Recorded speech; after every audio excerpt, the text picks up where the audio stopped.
It was a terrific crowd, and the students that were around, I know it's a sacrifice for them to be here, and we greatly appreciate it. Told the guys before the game that, for some of the fans that are here today, this might be the only game they get to see in Bram. And for some of them, it's a Christmas present. For some, it's a sacrifice. They were able to, buy the tickets. And so we really, really wanted to play well for them. And there wasn't a lack of motivation. It wasn't a lack of focus. Nebraska just kicked our butt. Second half, they just kicked our butt. They found a chink in the armor, and they took advantage of it. And we didn't have an answer, and that's on me as the coach. And so we will correct that. But I told the guys in the locker room after the game that there are 4 nights a year when it doesn't matter what the other team does, they're not going to beat you. Like, it's just those nights. And there are 4 nights a year where it doesn't matter what you do, you're not going to beat that other team. And for the second 20 minutes, they shot 34% from 2, 30%, 31%. If you round up, which our guys like to do, is from 3. They were 1 for 4 from the free throw line, so we didn't put them at the line. We had 12 turnovers, which is one of our lows. 11, we're undefeated with 11 or less. And so, it just wasn't our night, man. I would have never thought we'd go 0 for 12. I didn't even realize we were 0 for 12 through the course, because we were taking good shots. I thought they were good shots. I'll go back and look at it and see, but just wasn't going in. And so the credit goes to them for what they did to us. They wanted it more. They were tougher, more connected, better coached than we were tonight. And we will come back tomorrow and get 1% better.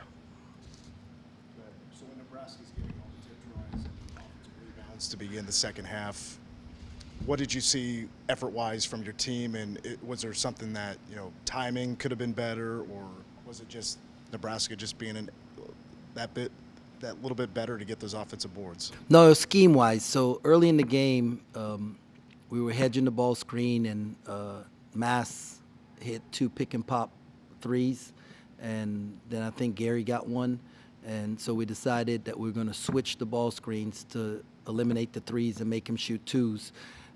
Which they did for the half. They shot a lot of 2s. They weren't able to take advantage of the switch.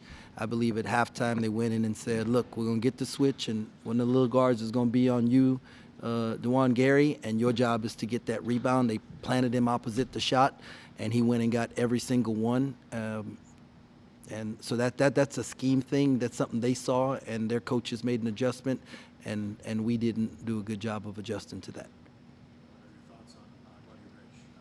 Bench and was maybe a little bit of a spark on the boards. No, but he did a really good job, man. He, given the opportunity, Buddy's been good, and we just maybe need to find more opportunities for him. But overall, we just weren't very good in the second half today. Long layoff between last game and this one. Do you think there was maybe just kind of a letdown in there at some point? I don't know. I didn't think the first half there was a letdown, and so I don't want to blame it on that. I just say they were a hungrier team the last 20 minutes, and they executed what they wanted to do better than what we were able to execute what we wanted to do. So the credit is to them. I thought we had 3 of our best practices leading up to this, and so, but it's okay because it's part of the forging process. It's part of the. You look at it, you pound it, you grind it, you heat it, do all those things, and then you look at it and you say, man, okay, we still got some kinks there. We still got some stuff we have to work out, so you got to go back to heating it and pounding it and grinding it again, and it is just going to continue with this team.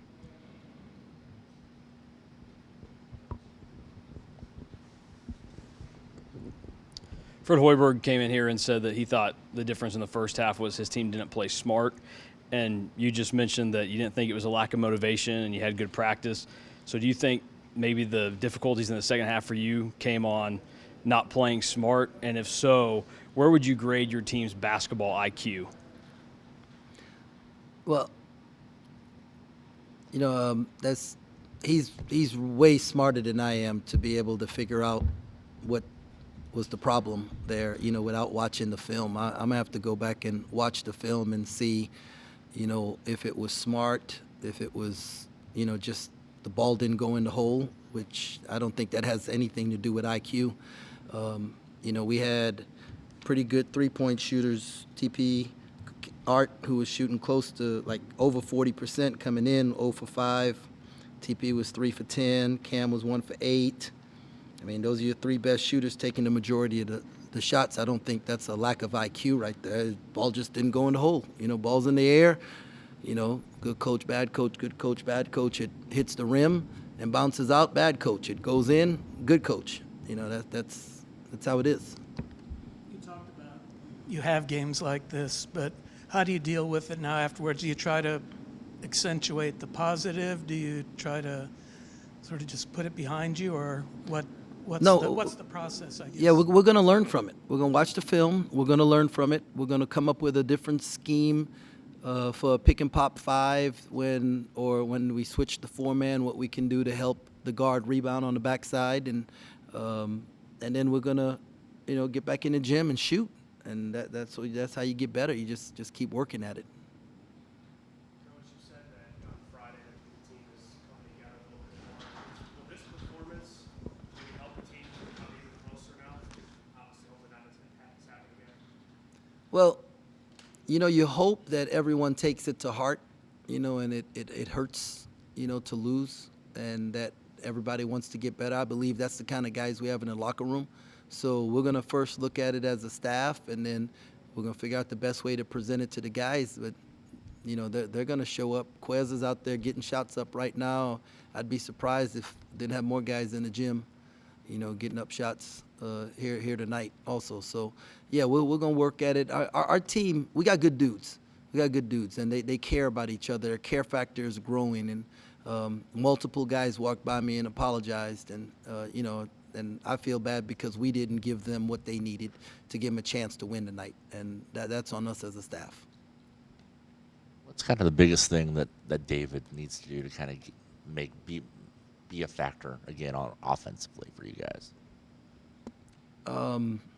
It's about confidence with David, you know, and I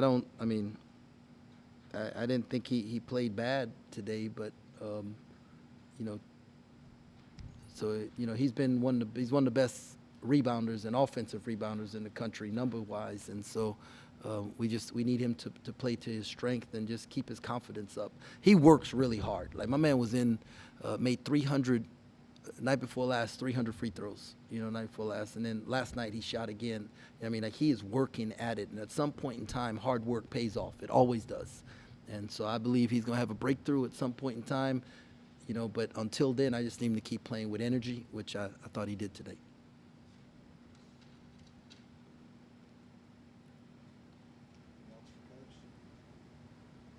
Thank you, Coach. Appreciate your time. Thank you. Merry Christmas, everybody. Well, I guess I'll get to see you guys in Thursday.